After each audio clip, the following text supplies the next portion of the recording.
Hey friends, Wayne over here at the Ram Man. Gonna share some helpful information for some people. And that's the best way to get a hold of me. I can get a printout and I can follow up.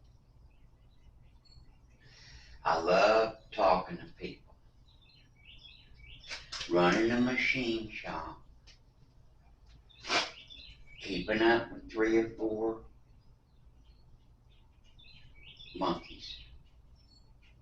It's not that much fun anymore. Talking to cool people, doing cool shit on cool buggies, hearing those stories that take me back to the day and the current day, and that's what's fun.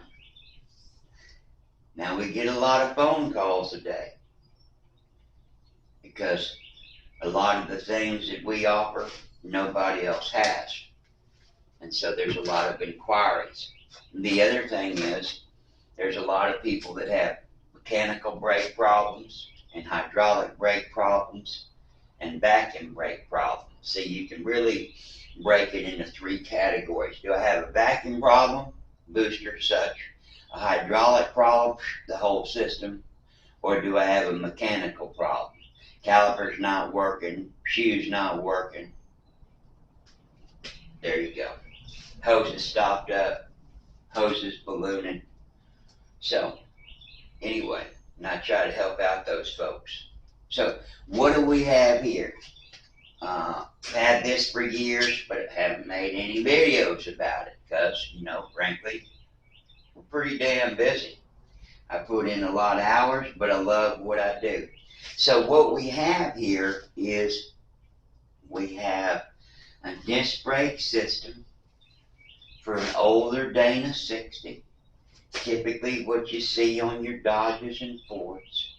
And basically, this is about 59 through about 68 specifically on the Dodge. And you'll be able to recognize it if you take a really, really good hard look at your hub. So, just like all of my systems, it is extremely simple. Now, since this specifically is going on a 66 D200, of course, they didn't have the built-in emergency brakes like this emergency brake caliper, which I send out with some of my kits for the old, newer buggies, specifically the Dodge trucks. We sell a whole bunch of rear disc brake kits for basically the 90 up Dodges, a whole bunch, and of course they get those calipers. But they didn't start putting emergency brake into the rear brakes until about 75 or so. So that's why this uses a standard caliper. So we take this caliper off. These guide pins. Of course, you notice that your bleeder is always pointing up. So we're going to disassemble this real quick, and I'm going to show you folks how easy this is. Now, there's well-known kits out there. You want to talk about a pain in the ass. There has been so many people that have called me just tore up because I want you to think about something. So, you got to get that surface completely cleaned off. You got to get that bracket perfectly to match the tube. So that's a lot of work, that pre-fitment. That is an awful lot of work. And then you got to set that thing up and get it held up on there. And I want you to think about how in the hell are you going to hold that bracket up there vertically. It's got to be perfectly in line. Can't have any deflection or deviation. So, I mean, the truth is, unless you do that for a living, you're talking about an impossible situation. So here we go. Here's the end of our Dana 60 axle tube. And here's our bracket bolted on with our spacers. You'll notice that the bolts are right there. Now, all I've done on some of them, because these are castings, is I've taken an angle grinder and I've just smoothed off right there, just notched it right there. That's all I've done. Basically, that whole process took me about 2 minutes total time. I did all 4 of them. Zip, zip, zip. So that we've got a nice little flat surface. And we've got space for our spacers, our little clearance right there, which are already neck down, if you can tell. So there you go. So this bracket bolts on. Well, you can probably figure it out. I won't even do it for you. You can tell that this bracket bolts on in about, I don't know, with a beer swig break and maybe a cigarette puff or two, probably 5 minutes. That's if you're moving really, really slow. So our bracket is on. Rotor slips on over the hub. The rotor's been surfaced so that it's basically 150 thick on the flange, which matches the drum, the original drum, very close. And that's why you don't eat up your studs. You don't eat up your stud length. So that's a big old deal. So now all we gotta do is put our hub assembly back on.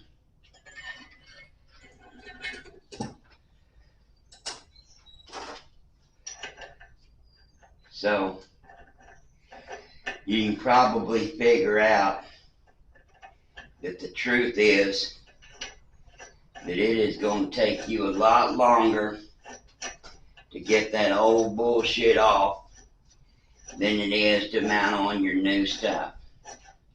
Most of the people that I know that I've talked to have completely installed their rear disc brake kit in less than a clock hour.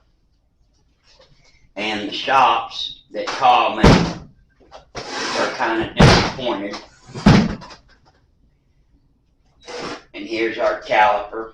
I use these great big old 3-inch piston calipers.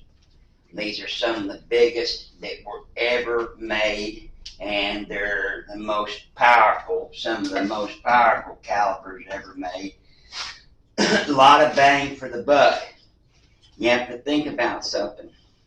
That's all that the factory's ever trying to do. They're trying to get the biggest bang for the buck. And the biggest bang for the buck, repeating, the biggest bang for the buck is single piston calipers. A single piston for its size and weight puts out a whole lot more force than multi-piston calipers. You do the math. You just do the math. You take a 3-inch piston. What's the area of a circle? Radius times pi. You come up with a factor of a little over 7. So whatever you put into this thing right here is going to be multiplied by 7 times. You got 500 psi coming in. You're going to have 3,500 pounds of force at the pads. Now, you take 2 pistons that are 1.5 inches. So, 3 inches versus 1.5 inches, and you do the math. Can't really remember it right off the hand, but I think you come up with something like, 4.99, like a factor of 5.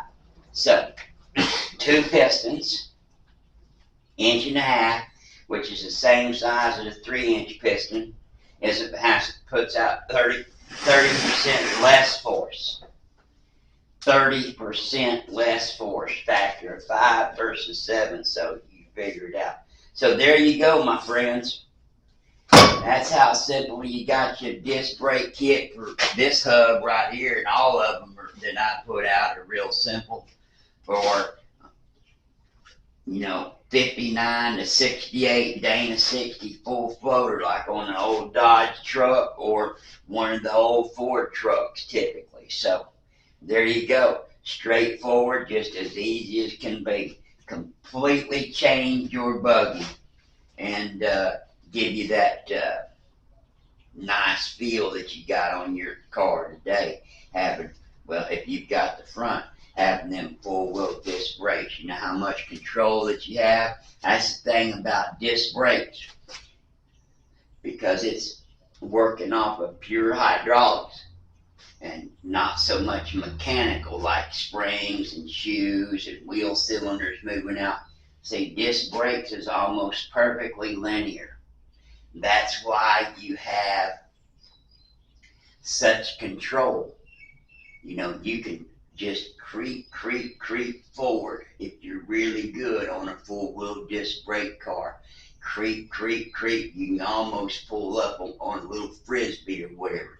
But drum brakes, right? You press on the pedal because you've got slack and the springs and a gap and the shoes have to move out. So it's really slow and it's linear.